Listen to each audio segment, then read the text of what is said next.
Sir sir এই বাড়িটাই।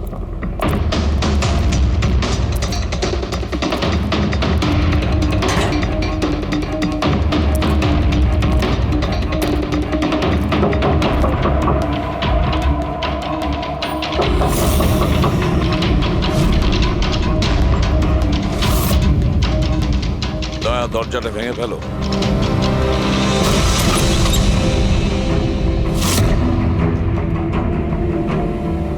শুধু রাজুর খুন নয় স্যার, এখানে তো অনেক কিছু হয়েছে। মনে হচ্ছে কেউ কিছু খোঁজার চেষ্টা করছিল এখানে। চোরের বাড়িতে চুরি,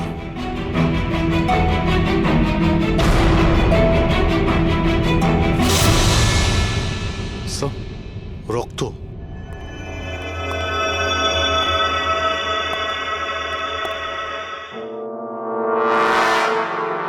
মাই গড, উপর থেকে উপরে কিছু আছে স্যার।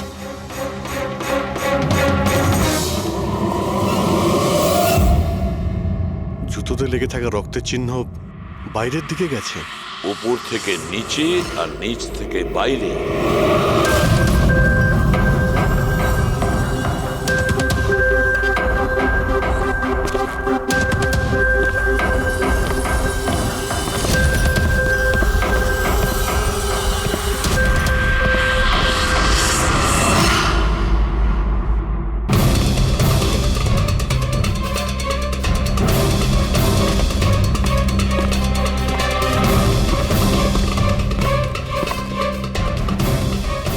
স্যার একে তো একদম রাজুর মতো টর্চার করেছে। হ্যাঁ, মনে হচ্ছে খুনি কোনো ধারালো অস্ত্র দিয়ে একে কুপিয়ে মেরেছে।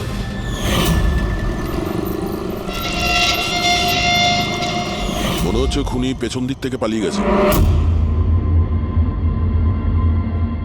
বডিটা পুরোপুরি ঠান্ডা হয়ে যায়নি। মনে হচ্ছে মৃত্যু 2-3 ঘন্টা আগেই হয়েছে। কিন্তু স্যার এই লোকটা রাজুর বাড়িতে কি করছিল? এ আর রাজু হয়তো একই জায়গায় থাকতো, হয়তো দুজন একসঙ্গে পকেট মারের কাজ করত। হতে পারে এই দুজন কোনো পকেট মারের গ্যাংয়ের হয়ে কাজ করত। স্যার রাজুর মৃত্যু 6-7 ঘন্টা আগেই হয়েছিল। তাহলে খুনি প্রথমে রাজুকে মেরেছে, তারপর ওর লাশ রাস্তায় ফেলে দিয়েছে, তারপরে খুনি এখানে এসেছে এই বাড়িতে, একে টর্চার করেছে, আর 2-2.5 ঘন্টা আগে একেও মেরে ফেলেছে। খুনি এই দুটো চোরকে কেন মারবে, তাও আবার এইভাবে? মনে হচ্ছে যে এর কাছে কিছু ছিল বা আছে যেটা ওই খুনি চেয়েছিল। কিন্তু এরা তো ছোটখাটো চোর, ওর দরকারে এমন কি থাকতে পারে? না, কিছু তো চাই খুনির, যাও খুঁজে বেড়াচ্ছে। এটা কি করে জানতে পারবো যে যার জন্য ও এখানে এসেছিল সেটাও পেয়েছে কিনা? একটা কাজ করি আমরা, আশেপাশের সমস্ত প্রতিবেশীদের জিজ্ঞাসাবাদ করো। কেউ না কেউ তো দেখে থাকবে, কেউ কিছু যদি শুনে থাকে। শিবা আর রাজু এখানে বস্তিতে থাকতো, কেউ খুব নৃশংসভাবে ওদেরকে মেরে দিয়েছে, আর কেউ কিছু শোনেনি। কোনো অচেনা লোককে এই বাড়িতে আসা যাওয়া করতে দেখেছিলে? না ম্যাডাম। বোকা ভেবেছেন আমাদের? আপনাদের ঘরগুলো এত কাছাকাছি আর কেউ কিছু দেখেননি, শোনেননি? কি করে সম্ভব? সেরকম কোনো ব্যাপার নয় স্যার, আপনি বাকি লোকেদের কথা জিজ্ঞেস করলে বলতে পারি, কিন্তু কিন্তু কি? এই রাজু আর শিবার ব্যাপারে কেউ কিছু জানে না স্যার, আর ওরাও বেশি কারুর সাথে মিশতো না, তাই আমরাও ছেড়ে দিয়েছিলাম। কত আর গায়ে পড়ে কথা বলা যায়? হ্যাঁ স্যার, ওরা ঠিকঠাক ছিল না, উল্টোপাল্টা লোক ওদের বাড়ি আসতো, 2বার তো পুলিশও এসেছিল, তাই আমরা ওদের সঙ্গে মিশতাম না। আজে বাজে লোক। মনে হচ্ছে এদের কোনো পকেট মারের গ্যাং আছে। আচ্ছা, এই লোকগুলো কোথায় কাজ করতো কেউ জানেন এ ব্যাপারে? স্যার কি কাজ করে তা তো জানি না, কিন্তু সামনে একটা সার্কেল আছে, ওই সিগন্যালের ওখানে, ওখানেই বসে থাকে সারা রাত। আচ্ছা,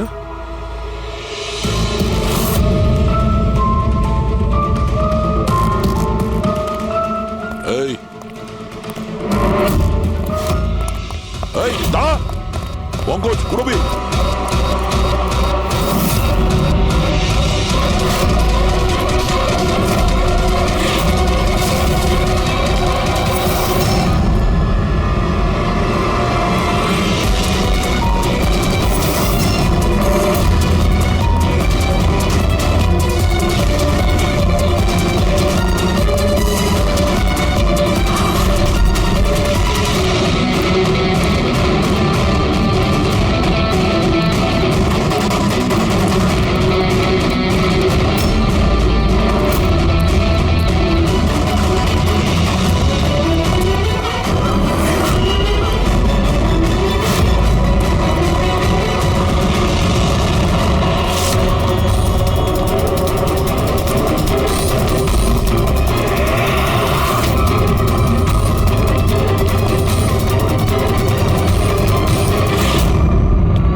স্যার এই ডিভাইসটা দৌড়তে দৌড়তে ওর পকেট থেকে পড়ে গেছিল।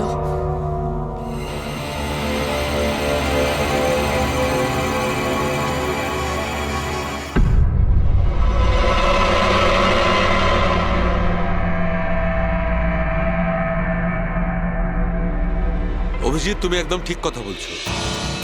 ওইখানে সিঁড়ির ওপর যে জুতোর চিহ্ন ছিল সেইটা, আর এই জুতোর চিহ্নগুলো, এই দুটোই আলাদা। খুনির কোনো সাথীও ছিল, ওরা দুজন ছিল। স্যার, বাইরের একটা লোক একটু গন্ডগোলের মনে হলো, তার পেছু নিলাম। ও তো পালিয়ে গেল স্যার, কিন্তু পালানোর সময় ওর কাছ থেকে গিগার কাউন্টারটা পড়ে যায় sir. Geiger counter, radioactive wave measure করার ইনস্ট্রুমেন্ট, এইটা এমন দামি ইনস্ট্রুমেন্ট চোরেদের কাছে আসলো কি করে? একটু দেখো তো। বস, এরকম জিনিস তো আমি প্রথমবার দেখছি। এটা কোনো এক্সপার্ট দিয়ে কনফার্ম করি। স্যার একটা কথা আমি বুঝতে পারছি না, এই লোকটা 3 ঘন্টা আগে মারা গিয়েছে, আর ওই যে লোকটা এক্ষুনি পালিয়ে গেছে, যার হাতে ওই গিগার কাউন্টার ছিল, ও এখানে কি খুঁজছিল? সেটাই খুঁজছে, যেটা এখন পর্যন্ত পায়নিও। আমাদের চলে যাওয়ার জন্য অপেক্ষা করছিল ওরা। এই গ্যাংয়ের খোঁজ নিতে হবে, সেখান থেকেই জানা যাবে এরা কি চুরি করেছিল।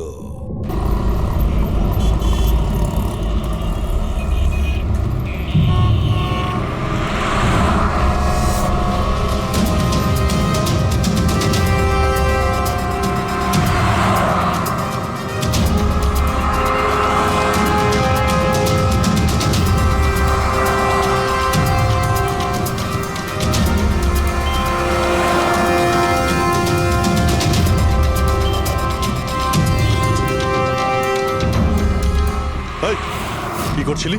কি হচ্ছে? কিছু না ভাই, ওই আমার ওয়ালেটটা কেউ একটু বের পেছনে করার যাও। চেষ্টা করছিল। সরো। আরে এটা এটা তো ওয়ালেটে ছিল না। খুলি নম্বর 10, তেওয়ারি চক। এ তো অ্যাড্রেস। এই, তুই ওয়ালেটে হাত দিয়েছিলি? না না স্যার, এ আপনি কি বলছেন? আমি কিছু করিনি। এই, তুইও কি পকেট মার নাকি? হ্যাঁ, চুরি করছিস তুই? না না স্যার, আপনি আপনি কি বলছেন স্যার? আমি ভদ্রলোক, আমি কিছু করিনি, আমি চোর ঠিক নই। আছে, ঠিক আছে, সরি, আপনি যেতে পারেন। সরি। হ্যাঁ, একটা কাজ করা যাক, খলি নম্বর 10, তেওয়ারি চক, ওখানে গিয়ে দেখা যাক। জানি না ভাই, এমন মনে হলো যে কেউ পিছন থেকে হাত দিচ্ছিল পকেটে।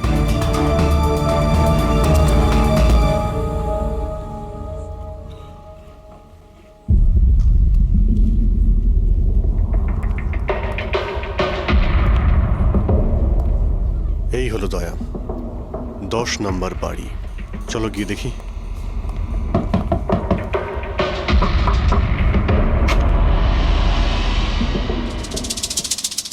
তুমি তুমি তো সেই যেখানে আমি জিজ্ঞাসাবাদ করছিলাম, যেখানে এটা আমার পকেটে এসেছিল। আজ্ঞে স্যার, আমার নাম প্রকাশ। আমি হলাম সেই ব্যক্তি যাকে আপনারা খুঁজছেন। আসুন স্যার।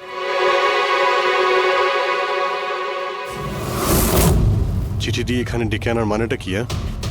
রাজু আর শিবাকে তুমি? না না স্যার, ওটা আমি নই। আমি এই দলের প্রধান, আর এই ছেলেগুলো আমার জন্য কাজ করে। আর তুমি নিজেই আমাদের এখানে ডেকে আনলে? হ্যাঁ, এটা জানার পরেও যে আমরা তোমাকে অ্যারেস্ট করতে পারি? স্যার, রাজু আর শিবার কেসটায় আমি আপনাদের সাহায্য করতে পারি। তার বদলে আপনি আমাকে আর আমার ছেলেদের সাহায্য করবেন। এই, তুই জানিস তুই কার সঙ্গে কথা বলছিস? হ্যাঁ, সিআইডি। আর আমরা কোনো অপরাধীর সঙ্গে এইসব সওদাবাজি করি না, বুঝেছিস? নিশ্চয়ই কোনো বড় সমস্যায় তুমি ফেঁসে রয়েছো, না হলে আমাদের এখানে ডেকে আনার রিস্ক নিতে না। একদম তাই। খুব বিপদের মধ্যে আছি স্যার, আমাদেরকে বাঁচান। কেউ একজন আছে স্যার, যে একজন একজন করে আমার ছেলেগুলোকে মেরে ফেলছে স্যার। আমাদের বাঁচিয়ে দিন।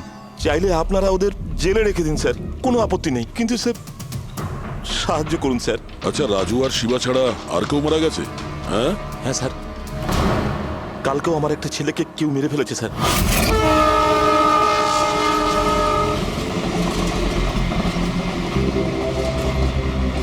একে কেউ একে চেনে? হ্যাঁ সাহেব, এ তো আমাদের এই সিগন্যালের সার্কেলটার ওখানে ভিক্ষে করতো। এ তো ভিখারি। এ ভিখিরি নয়, পকেট মার। তাছাড়া ওর জামা কাপড় থেকে ভীষণ মদের গন্ধ আসছে।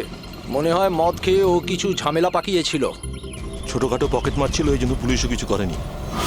মরে গেছে তো গেছে, মদ খেয়ে ঝামেলা করছিল আর এই বলে কেস বন্ধ করে দিয়েছে। কিন্তু স্যার আমি জানি রাকেশ সেই ধরনের কিছু করবেই না স্যার। ও ও মদ ছুঁয়ে পর্যন্ত দেখতো না স্যার।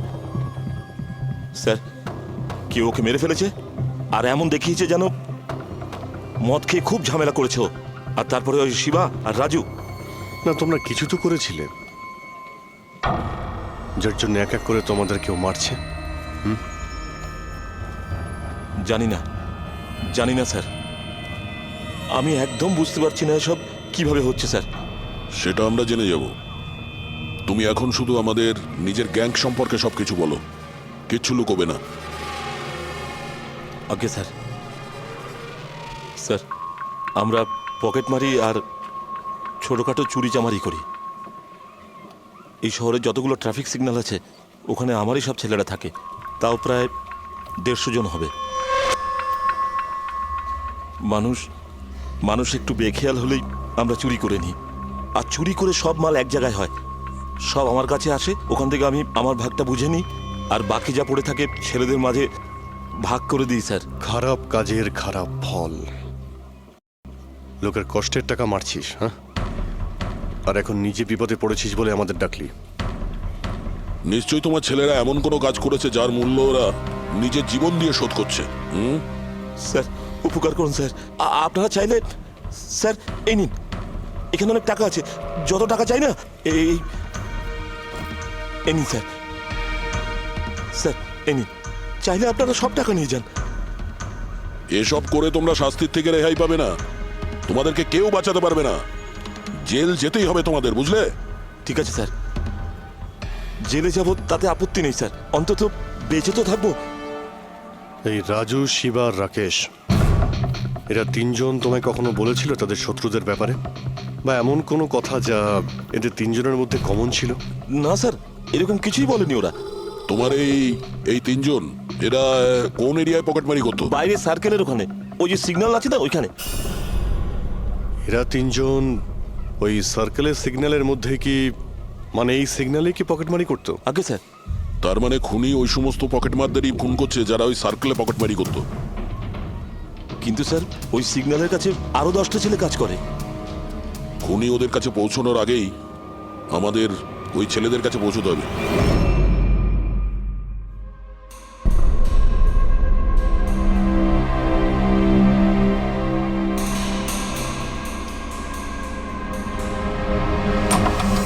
সরি সালুঙ্কে, আমার জন্য অপেক্ষা করতে হলো। আরে প্রচুর দরকারটা busy যখন ছিলাম। আমার, তখন তো আমাকে অপেক্ষা করতেই হবে না।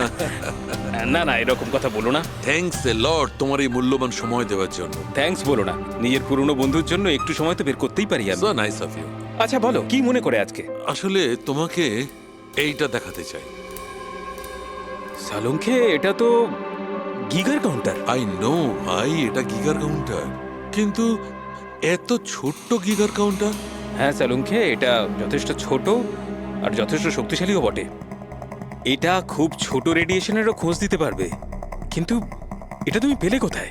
এটা আমি একটা অপরাধীর কাছ থেকে পেয়েছি। হোয়াট? অপরাধীর কাছ থেকে এরকম একটা ডিভাইস? হ্যাঁ, কেন কি হয়েছে? এত চমকে গেলে কেন? অপরাধীর কাছে থাকতে পারে না? সালুঙ্কে, এটা লেড আর টাইটানিয়াম দিয়ে তৈরি। এটার কোডও ক্র্যাক করা সম্ভব নয়, আর এটাকে কোনোভাবে নষ্টও করা সম্ভব নয়। ইউনো, এরকম ধরনের ডিভাইস তো আমাদের ল্যাবেও নেই। তো তোমার কি মনে হয় এটা ও থেকে পেয়েছে? সরকার, গভর্নমেন্টের কাছ থেকে। সরকারের কিছু বিশেষ লোকের জন্য এই ডিভাইস তৈরি করা হয়েছে। সাধারণ মানুষ তো এটার ব্যাপারে কিছু জানেই না। সরকার, গভর্নমেন্ট, তার মানে গভর্নমেন্ট সিক্রেট এজেন্ট।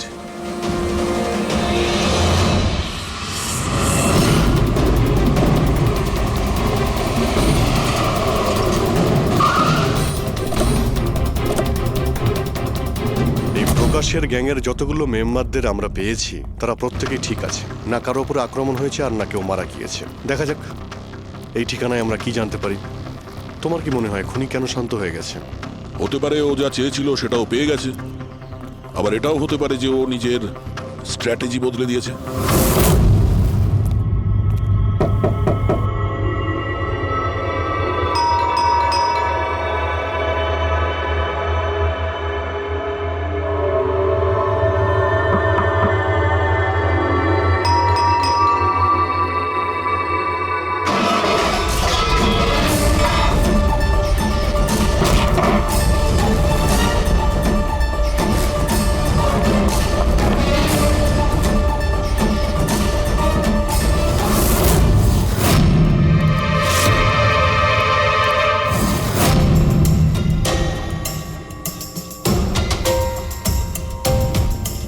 স্যার, যদি তা সত্ত্বেও আপনার আমার কথা বিশ্বাস না হয় তাহলে এই রইল রয়ের বসের নাম্বার।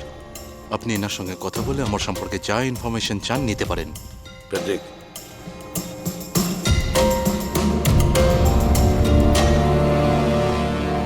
এই সমস্ত কিছু চক্রান্তে রয়ের ভূমিকা কি? স্যার, আসলে এটা আমাদের একটা সিক্রেট অপারেশন। এটা এমন কি সিক্রেট অপারেশন যা গুন্ডা বদমাইশ আর পকেটমারদের সঙ্গে জড়িত আছে? জড়িত নয় স্যার, কিন্তু এরা কিছু একটা চুরি করেছে আর সেটাই ফিরিয়ে আনার জন্য এই পুরো অপারেশন। কি কি চুরি করেছিল ওরা? স্যার, সেই ব্যাপারে কারোর সঙ্গে কোনো আলোচনা করার পারমিশন আমাদের নেই। দেখো, সিআইডির ওপর তোমাকে ভরসা রাখতেই হবে, না হলে আমরা তোমাকে কোনো সাহায্যই করতে পারবো না। ঠিক আছে স্যার, কিন্তু এই কথাটা প্লিজ আপনার আর আমার মধ্যেই যেন থাকে।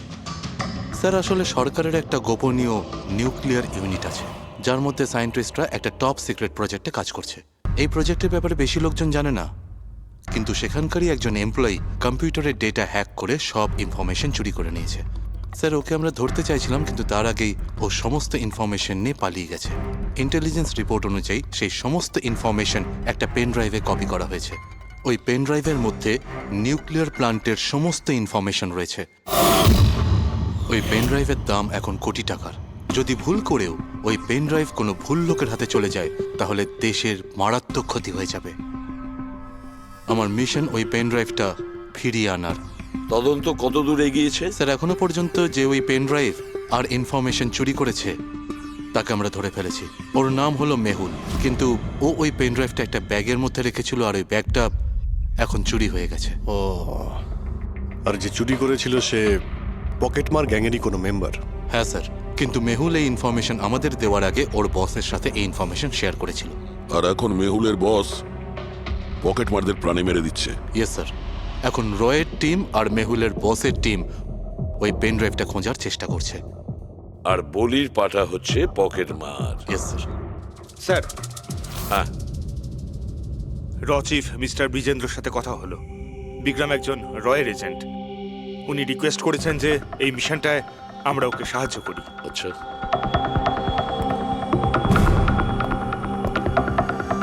আচ্ছা, পেন ড্রাইভটা কার কাছে আছে জানা জানি না? না স্যার। স্যার, এই সার্কেলে যতগুলো মেম্বারই পকেট মারার কাজ করতো তাদের প্রত্যেককেই জিজ্ঞাসাবাদ করেছি, কিন্তু ওরা তো এরকম কোনো চুরির কথা বললোই না আমাদের। হ্যাঁ স্যার, অনিল আর কিশোর বেঁচে ছিল, কিন্তু ওদের কাছে কিছু জানার আগে ওরা মারা গেছে। হতে পারে ওই পেন ড্রাইভটা এখনো অনিলের কাছেই আছে, বা হয়তো অনিল ওই পেন ড্রাইভটা এই বাড়ির মধ্যেই লুকিয়ে রেখেছে। স্যার, এটাও তো হতে পারে যে খুনি ওই পেন ড্রাইভ নিয়ে পালিয়ে গেছে। হতে পারে, আবার নাও। স্যার, যখন আমরা এখানে এসেছিলাম একটা পকেটমার বেঁচে ছিল, মানে খুনি ওই সময় পালিয়ে গিয়েছিল। জানি না ও সুযোগ পেয়েছিল কি পায়নি। একটা কাজ করি আমরা, এই বাড়িটাকে ভালো করে তল্লাশি করো, প্রতিটা কোণা ভালো করে দেখো, খুঁজে বের করতেই হবে। স্যার, আমরা গিগার কাউন্টারের সাহায্য নিতে পারি। গিগার কাউন্টারের সাহায্যে? Yes sir. কিন্তু গিগার কাউন্টার দিয়ে তো রেডিও অ্যাক্টিভিটি মেজার করা যায়। স্যার, ওই যে পেন ড্রাইভটা ছিল ওটা নিউক্লিয়ার প্ল্যান্ট থেকে চুরি করা হয়েছিল। হতে পারে যে ওই পেন ড্রাইভের ওপর সামান্য কিছু রেডিও অ্যাক্টিভ ফিট পড়েছিল। চলো এটাও আমরা করে দেখি।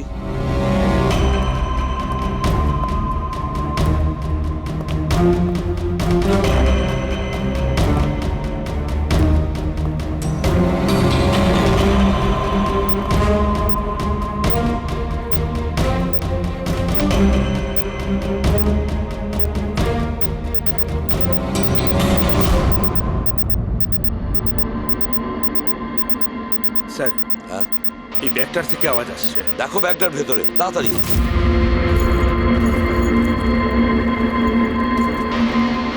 খোলো খোলো খোলো।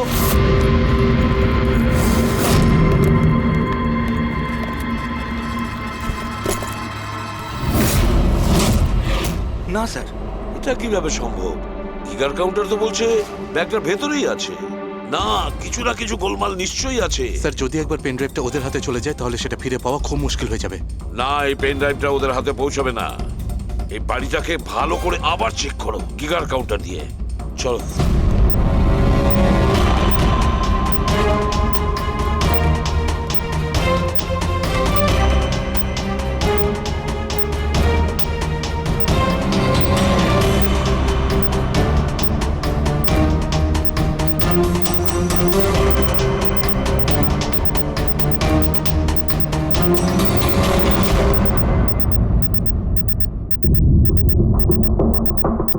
স্যার, বডির উপর থেকেই বিপ বিপ শব্দটা আসছে। বডিটা চেক করো।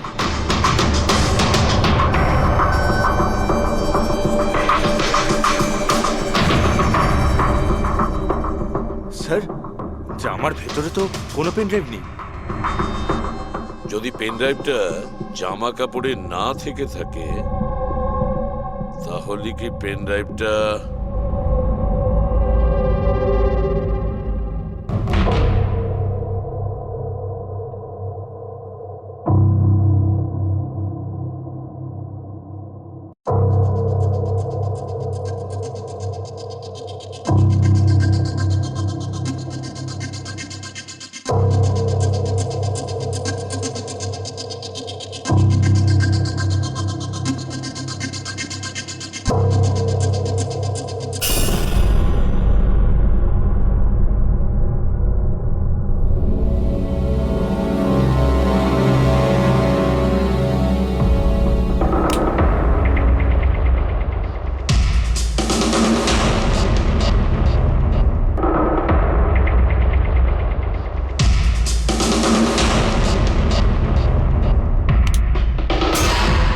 স্যার এটাই সেই পেন ড্রাইভ।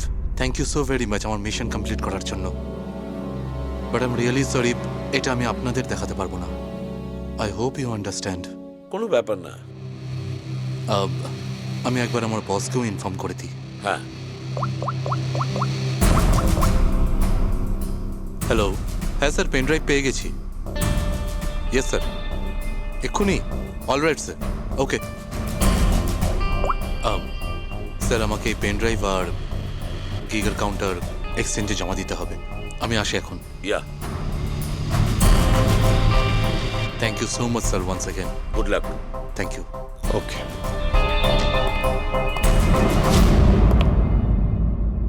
এই পেন ড্রাইভ তো পাওয়া গেল স্যার, কিন্তু খুনি এখনো উধাও। ওর জন্য কোনো জাল বিস্তার করতে হবে স্যার। হ্যাঁ, কি অদ্ভুত ব্যাপার স্যার, একটা পকেট মার পেন ড্রাইভের জন্য নিজের প্রাণ দিয়ে দিল। সেটাই তো বুঝতে পারছি না। ফেডরিক ঠিকই বলেছো, একজন পকেট মার পেন ড্রাইভের জন্য নিজের প্রাণটাও দিয়ে দিল। ওই পেন ড্রাইভটার ব্যাপারে ও কিছুই জানতো না। গোলমাল আছে, নিশ্চয়ই কোনো না কোনো গোলমাল আছে। স্যার, টাকার জন্যই বিক্রম বলছিল না এই পেন ড্রাইভটায় কোটি টাকার ইনফরমেশন ছিল। না ফ্রেডি, টাকা যতই হোক না কেন, জীবনের থেকে টাকার দাম বেশি না। একটা কাজ করি আমরা, পকেট মারের গ্যাংয়ের যে বস আছে না, ওকে ফোন করি আমরা। হ্যাঁ হ্যালো প্রকাশ, এসিবি প্রদ্যুমান বলছি। হ্যাঁ সালাম সাহেব। দেখো আমি দুটো লাশের ফটো পাঠাচ্ছি, তুমি দেখে বলো, ভালো করে দেখবে ওরা দুজন তোমার গ্যাংয়ের মেম্বার কিনা, অনিল আর কিশোর। হ্যাঁ স্যার।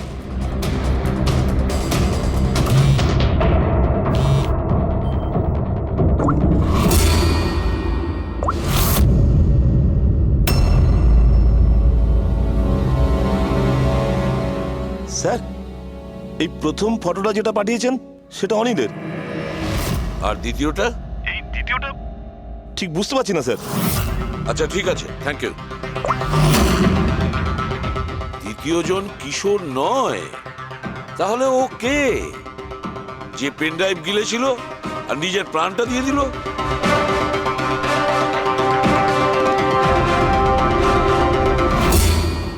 ফেডরিকা, একটা কাজ করো, রয়ের বিজেন্দ্রবাবুকে ফোন করো, জিজ্ঞেস করো ওনাকে।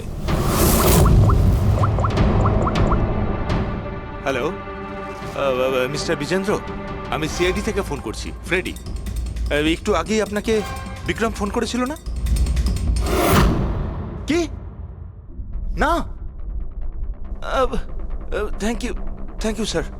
মাই গড, যে লোকটা ভিতরে মরে পড়ে রয়েছে সেই হলো আসল বিক্রম, যে পেন ড্রাইভের জন্য নিজের জীবন দিয়েছে। কিন্তু তাহলে স্যার, যে এই পেন ড্রাইভটা নিয়ে গেল একটু আগেই, সে তাহলে? ও খুনি ছিল ফেডরিক, খুনি ছিল, যে বিক্রম সেজে আমাদের সামনে এসেছিল। স্যার, এটাই হয়েছিল। আসল বিক্রম যখন পেন ড্রাইভটা খুঁজতে ভিতরে ঢুকেছিল তখনই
পেন ড্রাইভটা খুঁজে পাওয়ার আগেই আমরা এখানে এসে পৌঁছই, আর ও পালাতে বাধ্য হয়।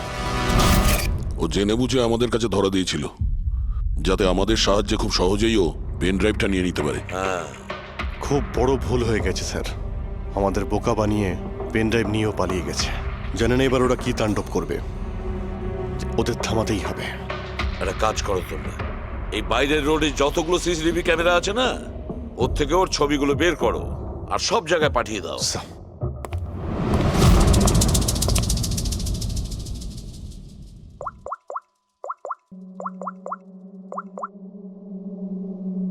হ্যাঁ স্যার। প্রকাশ, এসিপি প্রদ্যুমান বলছি।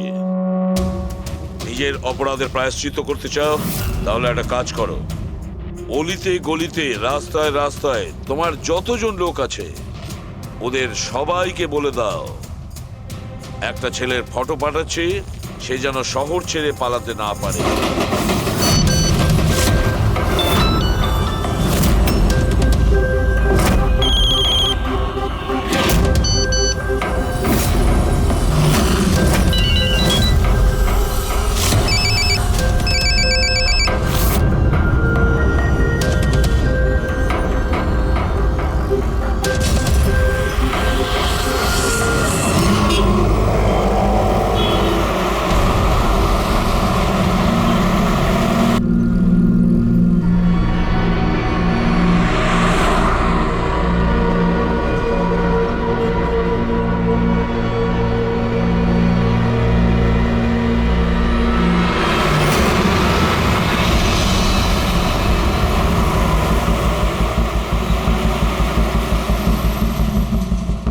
আরে এটা সেই লোকটাই না?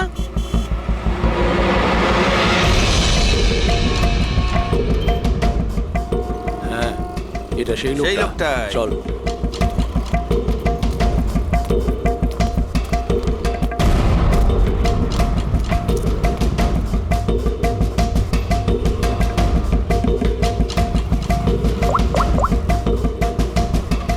হ্যাঁ দাদা, পেয়ে গেছি।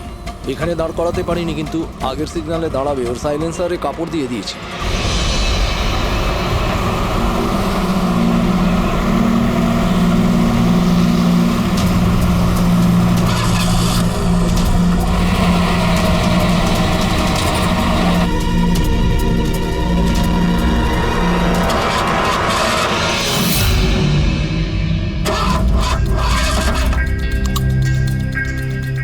হ্যালো, হ্যাঁ প্যাকেজ আমার কাছেই আছে। হ্যাঁ আমার গাড়ি খারাপ হয়ে গেছে, একটু সময় লাগবে কিন্তু আমি পৌঁছে যাব। হ্যাঁ ওকে ওকে।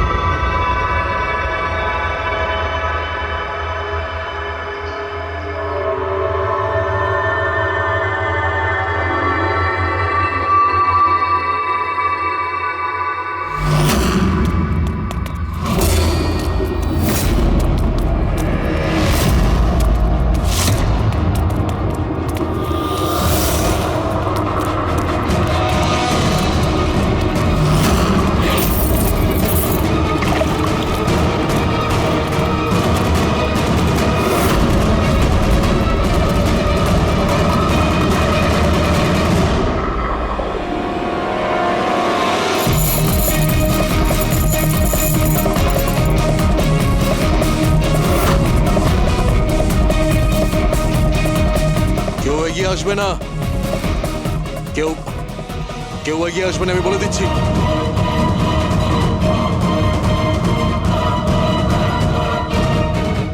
হ্যাঁ পিছিয়ে যাও, হ্যাঁ কেউ এগিয়ে আসবে না, পিছিয়ে যাও, পিছিয়ে যা আমি বলছি।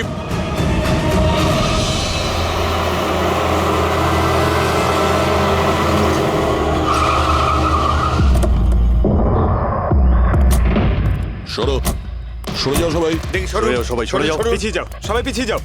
এর অবস্থা তো খুবই খারাপ। এই কি হয়েছে? কি করেছো এর সাথে? হ্যাঁ, কে মেরেছে একে? স্যার, এই গিগের কাউন্টার আর এই পেন ড্রাইভ। কে মেরেছে একে? আমরা কিছু করিনি স্যার, আমরা তো বুঝতেই পারছি না যে এসব হলো কি করে। স্যার হঠাৎ ওর আঙুলগুলো থরথর করে কাঁপছিল আর দুম করে মাটিতে পড়ে গেল। আমরা ভেবেছি ওর হার্ট অ্যাটাক হয়েছে। স্যার, স্যার এ তো মরে গেছে।